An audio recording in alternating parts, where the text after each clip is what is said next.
అన్నదమ్ముల విందు. అనగనగా ఒక ఊర్లో అన్నదమ్ములు ఉండేవాళ్ళు. అన్న చాలా ధనవంతుడు, తమ్ముడు చాలా పేదవాడు. తమ్ముడు ఒకరోజు పని కోసం వేరే ఊరికి బయలుదేరుతూ దారిలో తినటానికి భార్యను ఏమైనా చేసివ్వమని అడిగాడు. భార్య 5 మినప సున్నుండలు చేసి గుడ్డలో మూటకట్టి ఇచ్చింది. అతను ఆ మూటను కర్రకు తగిలించుకుని కర్ర భుజాన పెట్టుకుని బయలుదేరాడు. అలా పోగా పోగా చీకటి పడే సమయానికి ఒక పెద్ద చెరువు, దాని పక్కనే వెదురు పొద కనిపించాయి. ఆ చెరువులో కాసిన్ని నీళ్లు తాగి భుజం మీద మూట వెదురుగడకు తగిలించి ఆ రాత్రికి అక్కడే పడుకుని నిద్రపోయాడు. బాగా పొద్దెక్కాక గాని అతనికి మెలకువ రాలేదు. వచ్చేసరికి రాత్రి మంచుకు వంగి ఉన్న వెదురుగడ ఎండకు పైకి నిలబడి ఉంది. దానితో పాటు అతని సున్నుండల మూట కూడా పైకి వెళ్ళింది. మళ్ళీ సాయంకాలం అయితే గాని ఆ మూట కిందకి రాదని గ్రహించి అతను మళ్ళీ పడుకున్నాడు.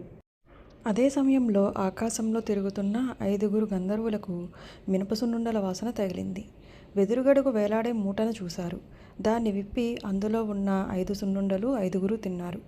నిద్రపోయే మనిషిని చూసి అతని మీద జాలిపడి సున్నుండలకు బదులు ఒక చిన్న పెట్టెను ఆ మూటలో ఉంచి గంధర్వులు వెళ్ళిపోయారు. అతను లేచేసరికి సాయంకాలం అయ్యింది.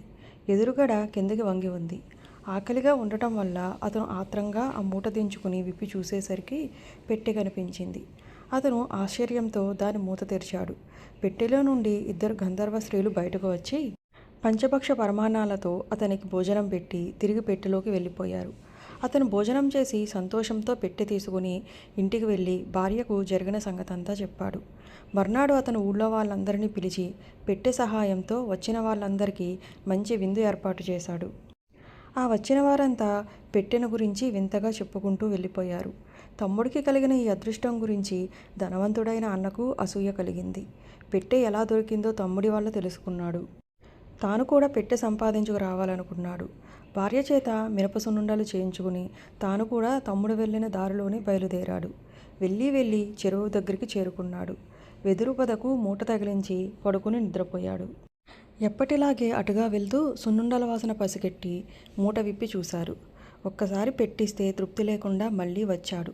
చాలా ఆశపరుడుగా ఉన్నాడే అనుకున్నారు. సున్నుండలన్నీ తిని వాటికి బదులు మరొక పెట్టె పెట్టి వెళ్ళిపోయారు. మర్నాడు సాయంకాలం వెదురుగడ కిందకి వంగగానే అన్న మూట విప్పి చూసుకున్నాడు. మూటలో పెట్టె ఉంది. తన పని పూర్తయింది కదా అని సంతోషంలో పెట్టెతో సహా ఇంటికి వచ్చి భార్యకు చూపించాడు. వారి ఆనందానికి అవధులు లేవు. మరుసటి రోజు అన్న కూడా ఊళ్ళో వాళ్ళందరినీ విందుకు పిలిచాడు. అందరూ వచ్చి బంతులు తీరి కూర్చున్నారు. అన్న జాగ్రత్తగా పెట్టెమూత తీశాడు.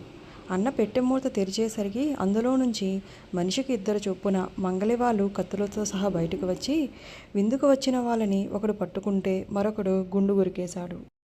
కొద్దిసేపట్లోనే అందరి తలలు బూడుగుండ్లు అయిపోయాయి. తర్వాత వాళ్ళు వచ్చిన పెట్టెలోకి వెళ్ళిపోయారు. ఆ రోజు ఆ ఊర్లో అన్నను అందరూ తిట్టారు. అతను ఆలస్యం చేయకుండా తనకు దొరికిన పెట్టెను సముద్రంలో పాడేసి తన అత్యాశకు తగిన ప్రాయశ్చిత్తం జరిగిందని తెలుసుకున్నాడు.